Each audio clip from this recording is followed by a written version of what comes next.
The Lord said to Abram, leave your country, your people, your father's household, go to the land I will show you. I will make you into a great nation. I will bless you. I will make your name great, and you will be a blessing. I will make your name great. You will be a blessing. I will bless those who bless you. Whoever curses you, I will curse, and all the people of the earth will be blessed through you. Fool, this very night your life is demanded from you.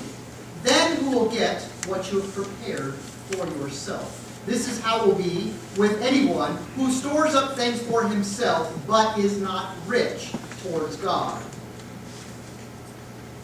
I lift up mine eyes to the hills. From where is my help to come? My help comes from the Lord, the maker of heaven and earth. He himself watches over me and is my shade at my right hand. Abraham walks away from everything. Abraham at 75, he leaves all his stuff, he leaves all his land, he leaves all his family, what he knows, what makes him comfortable, all the things that he has worked an entire lifetime to produce, and he starts over from scratch. Raise your hand if you want to start over from scratch at age 75. Anybody? I mean, at that point, you should find the...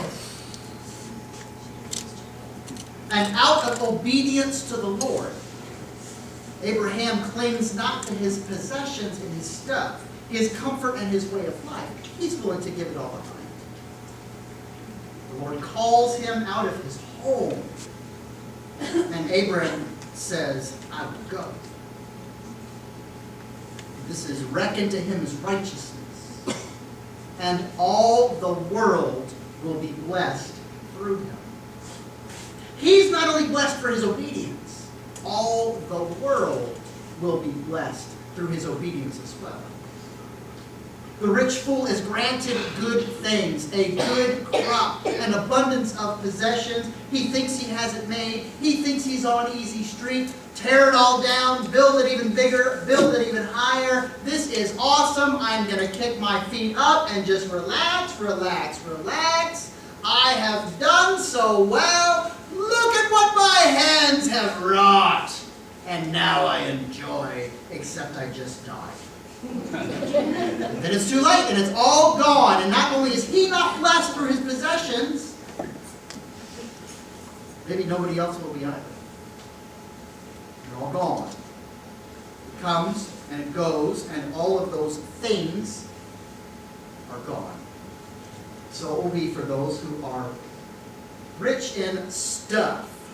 Stuff that gets old, that breaks, that moths eat, rust destroys. Yet it will be different for people who are rich in a different way. We were going to go over our 7 deadly sins here in Lent. Lent does not have 7 Sundays, it has 6. So I had to smush 2 together. So today we are smushing together 2, I think, preeminently smushable sins. Greed and envy.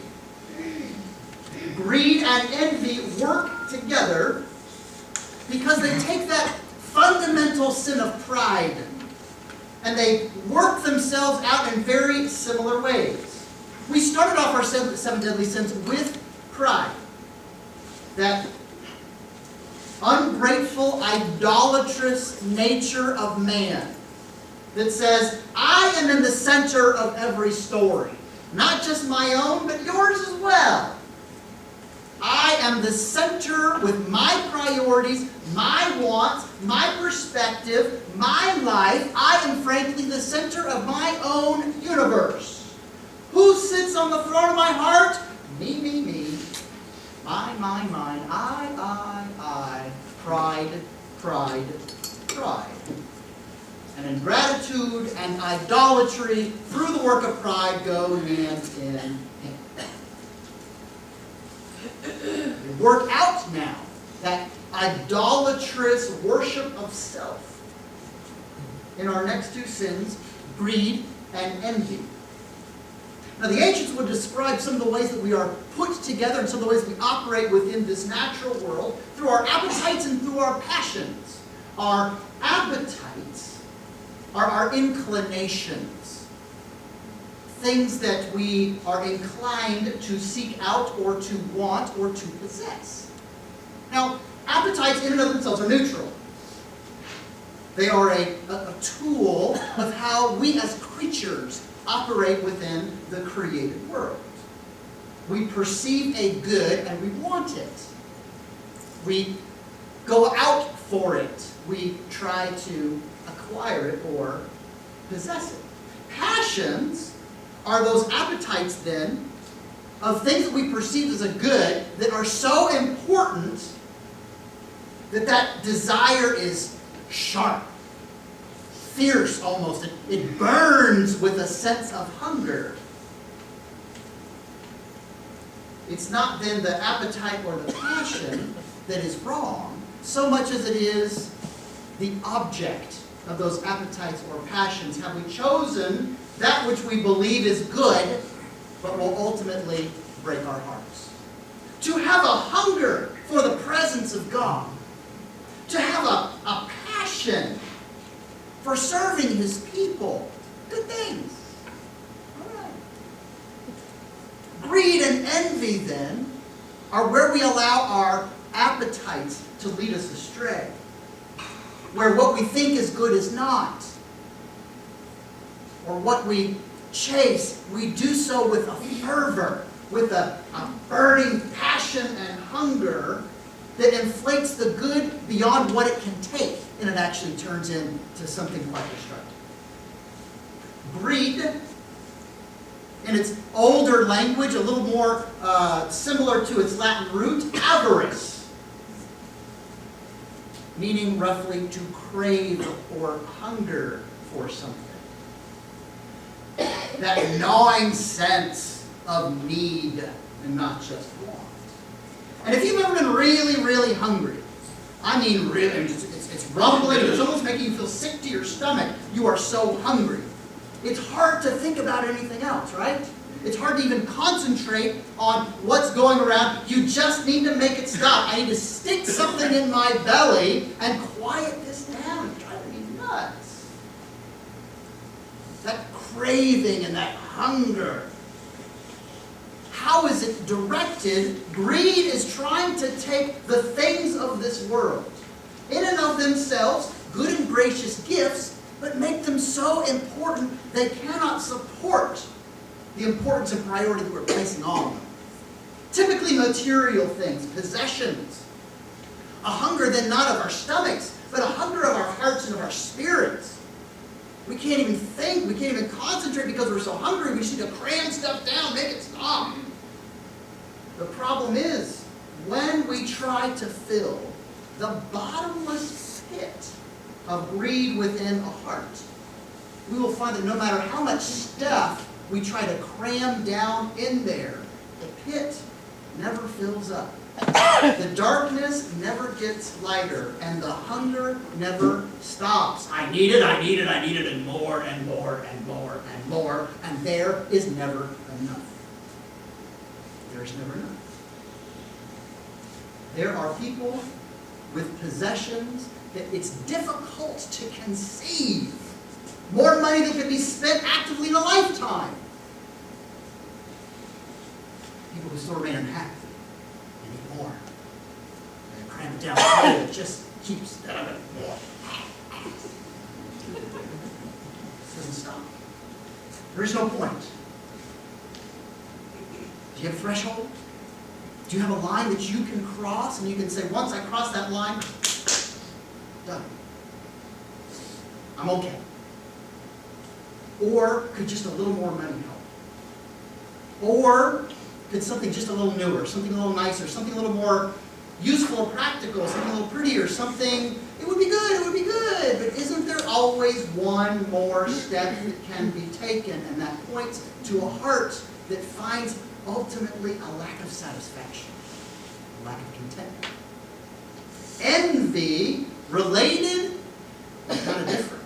Envy, also coming from a Latin root, this time invidia. And you can almost hear envy and invidia together. Can you hear anything else in invidia? It almost sounds like video, right? Because that too comes from the same root. Invidia, in essence, is to see something, but instead of perceiving it rightly, you have twisted it inside out. You have seen but perceived wrongly. You're all turned around. You're all mixed up. Envy sees a good, and instead of finding joy, it finds anger and indignation, bitterness. Greed says, I want, gimme, gimme, gimme. Envy says, I don't have and you do, how dare you? See the difference? That greed now combined with malice, where it's bad enough that I don't have it, but you do, and there's just no way, and that's not right, and if I can't have it, no one should. That's it. Never known the difference. There it is. Ultimately, it's that prideful me in the center. Those selfish passions, burning white hot, now joined with malice. And what do we betray, but ultimately, fundamentally?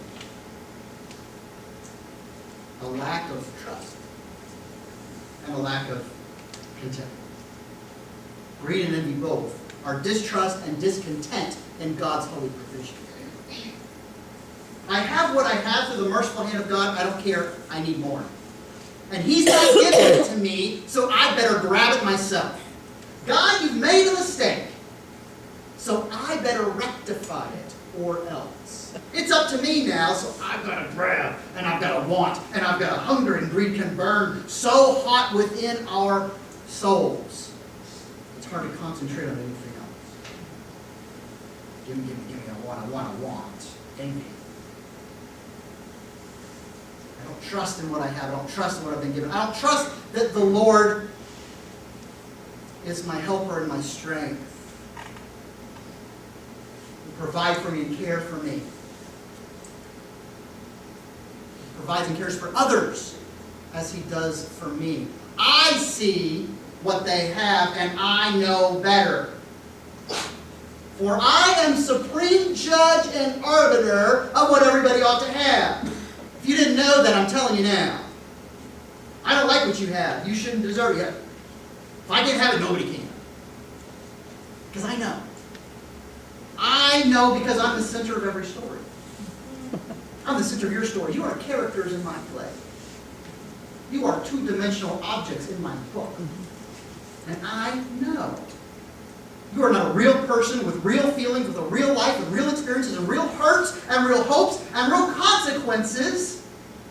You are an object to me. And I can evaluate you, and I can know you don't deserve that. I can evaluate you, and I can judge you because I know.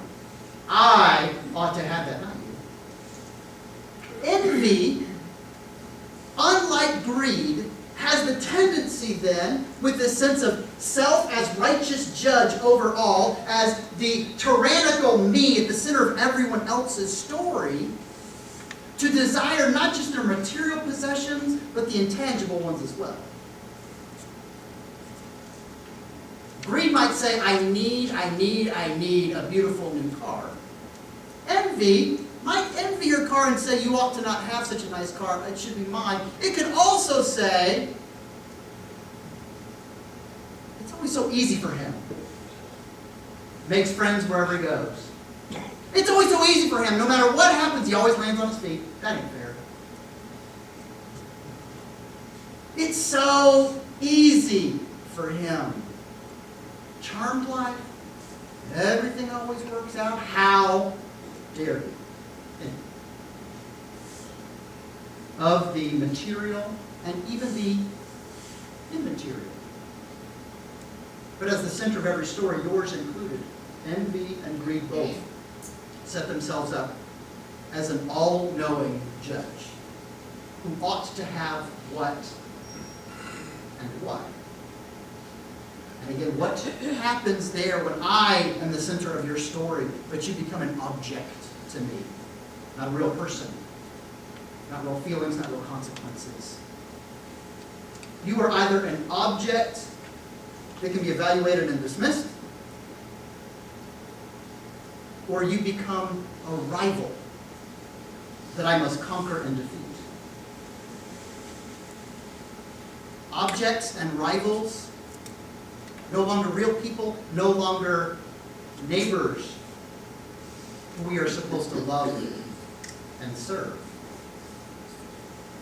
Greed would snatch what you have, because I cannot satisfy my hunger.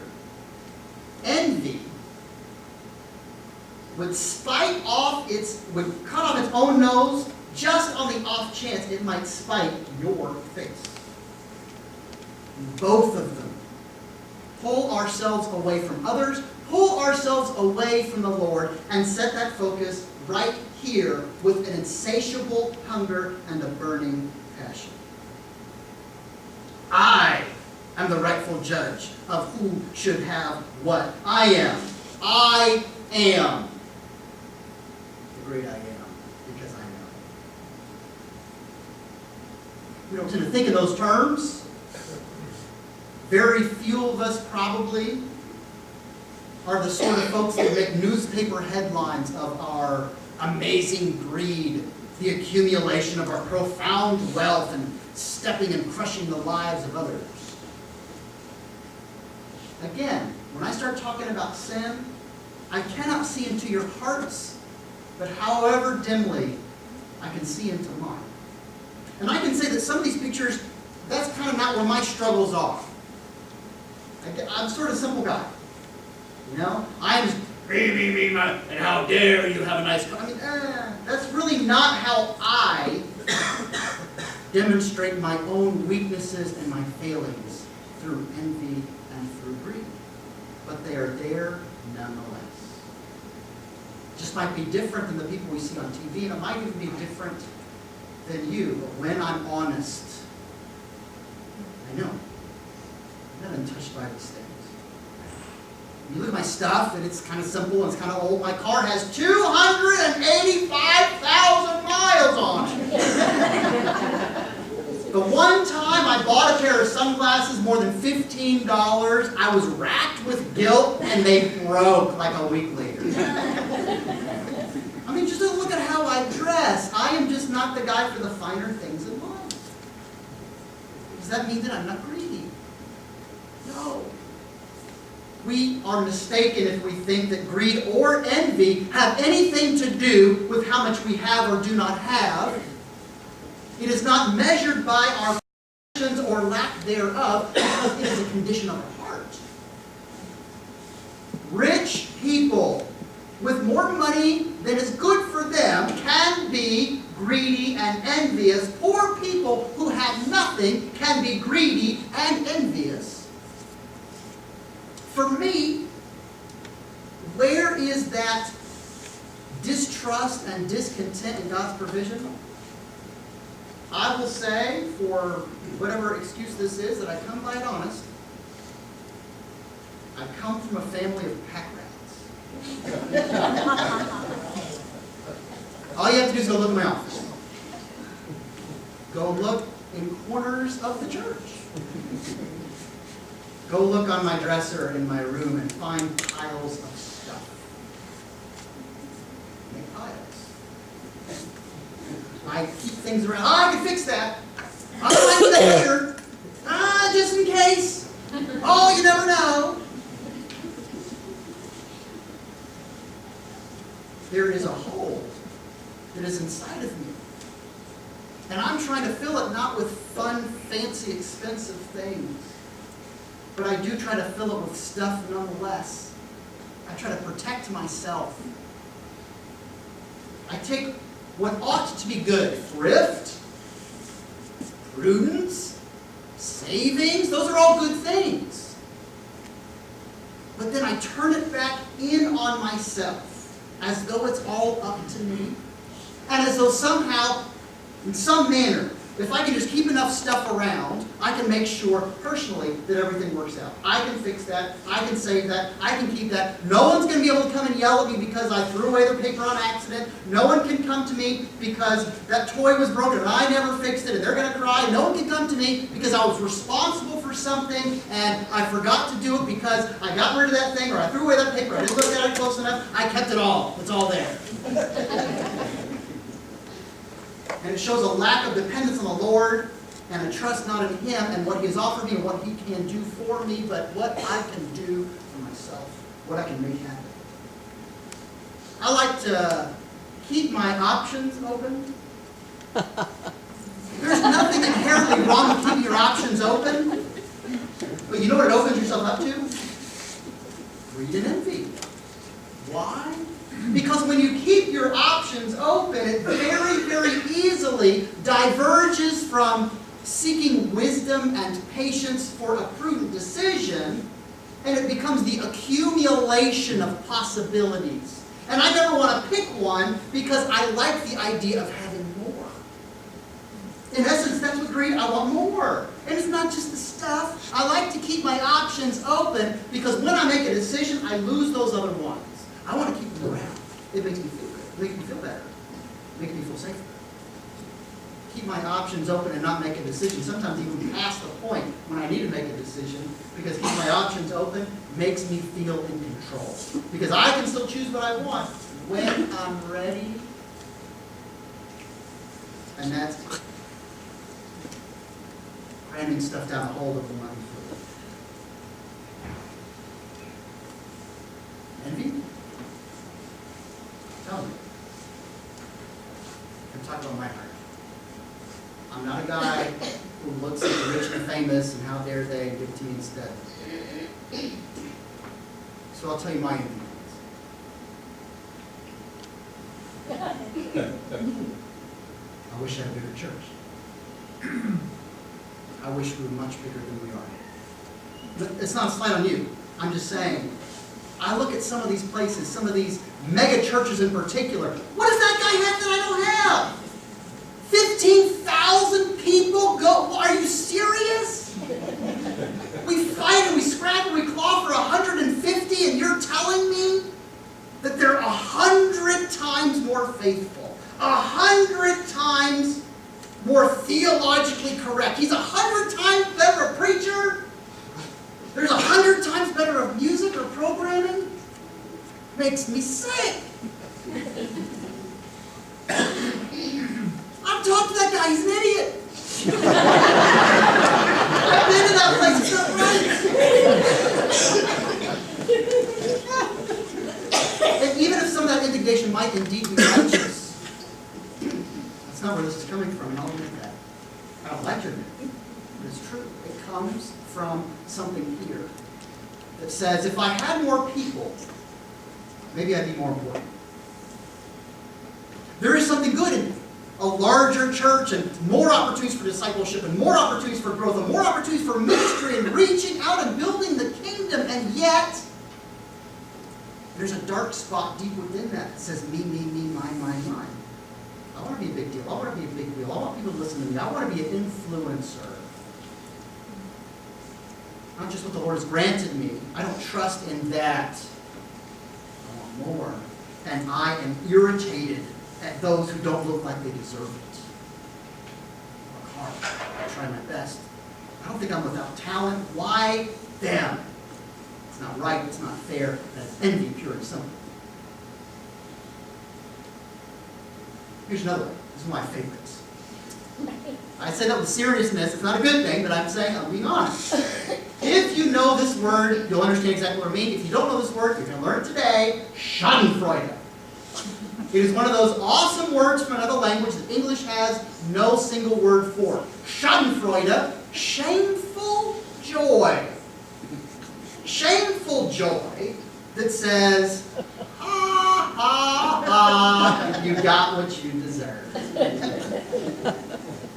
For people who need their comeuppance, and they get it. Ha, ha, ha. That sense of pleasure and delight at the misfortune of others, especially when they deserve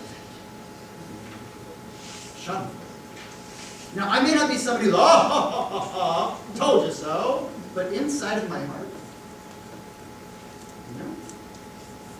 I really, really, really dislike all the reality shows about pompous, snobby, rich people who have no credit to their lives, apparently, other than being pompous, snobby, rich people. The people who are famous for being famous, you know what I'm talking about? There's a bunch of them. And it just sort of grates at me. And when something happens, there's a drug addiction, and they get busted for something, and they go to jail, they lose their money, they have some marital crisis. There is some part of me that says, ill-gotten gains. Who's so famous now? I mean, there's a part of me that delights in the misfortune of people that I have decided had it coming. And what have I done? I have once again proclaimed myself as supreme arbiter and judge. That somehow I am the great I am. And I know. And I treat these people who I have never, ever, ever, ever met as objects and not people. Real people with real life, real feelings, real hurts, whose troubles have real consequences, with real suffering, and I just said, ha, serves you right. And shame on me. Shame on me. I don't know. What I do know, and I fail to always follow. Rich or poor, notorious or unknown, the Lord loves that person as He loves me. So don't treat Him that way. That's my shame, not theirs.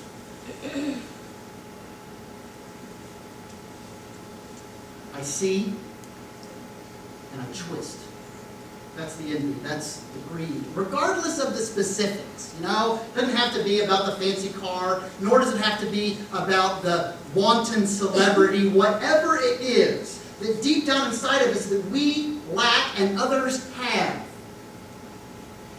Qualities, concrete or ethereal. We see, but we twist. Even good things, we see and we twist. The brokenness of our hearts and the brokenness of the world has us looking the wrong way, seeing the wrong thing, understanding it in the wrong way, not about how much we have or do not have. That's just how it's manifest. It's not about what we have or do not have. It is about the attitude of our heart and soul. And it's that attitude, it's that heart and soul that's twisted. Yet I will catch myself doing it, one way or the other, and is trying to fill yourself with cotton candy. It's real sweet until it's not, until it's so sugary it makes you sick. And no matter how much you cram down, it just melts away, and it never goes in there, and you only get hungrier and hungrier and hungrier. Oh, wretched man that I am, who will save me from this body of death? Like all of the sins, salvation is found in Christ. Redemption is found in Christ.